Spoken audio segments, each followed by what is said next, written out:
Frame data is essentially a value or values given to a move that decide how fast the move is, how long it stays out for, and the time it takes to recover, to go back to its original position. These 3 points of time are called the startup, the active, and the recovery. Startup is when the move begins, active is when the move can hit the opponent, and recovery is when the move comes back to its original position. So these 3 points of time define the move. Depending whether the move is blocked or if it hits the opponent, will be given a different value. And this is where we go into plus frames and minus frames. So what are plus frames? Plus frames indicate how much advantage you have over the opponent. This usually results in recovering faster than your opponent and making them have a slower time to act to whatever you're doing. Minus frames are essentially the indicator of how much disadvantage you have. So unlike plus frames where you have all this advantage over the opponent where you recover faster and they have to respect you more, minus frames are the exact opposite. Okay, to summarize, startup is the beginning of the move, active is the time where the move can hit the opponent, and recovery is when the move comes back to its original position. When you have advantage, you're in complete control of the situation, and you just apply more pressure, you're faster, and you're essentially just winning. It's your turn. And minus frames are the exact opposite. You're not doing any of those things. You're losing. You're more susceptible to being punished. You're not in control in any way, and it's almost a death sentence.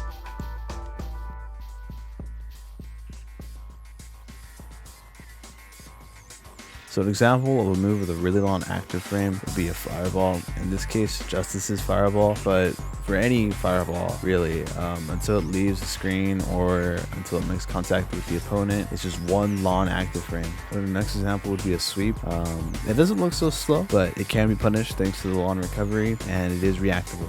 A move that's relatively fast in all departments is Neko Arc's crouching A. Look at it go. I've gone ahead and booted up Guilty Gear Strive. The beta's live, so I figured why not show some footage. So I set the bot to do something when it blocks a move, and I set it to do Kai's crouching P. For Blue Kai, we're gonna have him do forward K or 6K, and we're gonna also mash crouching P right after we do the move. As you can see here, after I do the move and we both end up mashing P right after, my P wins. And what's basically going on is that since I'm +4, I recover faster than him, and he's 4 frames slower than me.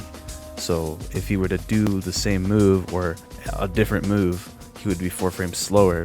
So Kai wouldn't be able to keep up, which would essentially force him to do something else, say like an invincible move, say like a DP or maybe a super, but that would be the only way to counteract this situation.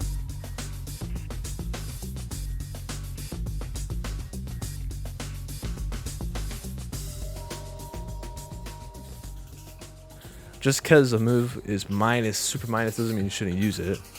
You know what I'm saying? If the move was so bad and it was so unusable, then why is it in the game, correct? So if it was that bad, it wouldn't be in the game. So, especially with newer games, since everything could just get patched or whatever. So it's like, if it's in the game, the developers wanted it there, somebody over there at the development team wanted it there, so it's there, and use it. It should be used. Otherwise, why is it in the game?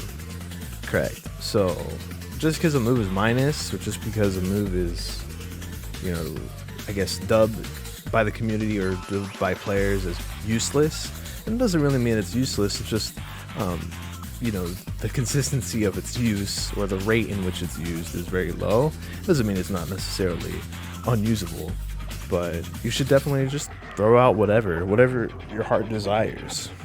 What's important about frame data is just knowing about what's minus and what's plus can go a significantly longer way. If you know something's plus, you can avoid getting hurt, and you can avoid taking unnecessary damage, and you can also punish your opponent for trying to do something really negative or try to take, a risk. You could punish them for it, So it really does have to do a lot with like how the match will play out. If you don't know your frame data, that's okay. If you're like at a lower level, who cares? At a lower level, you shouldn't care about anything. You should just play the game. At a higher level, I would condone the use of frame data more and more because it really plays into how the game will go. Essentially, foresight into the match. And that's pretty much it. I think that's pretty much it. Really simple concept. Hard to grasp for some people, but just practice it. See what you could do. Look up other videos. Don't just listen to me. Listen to a lot of other people in the community. They probably could explain it way better than I can, but that's just my take on how I explain these things. Thank you for listening to my video, and goodbye.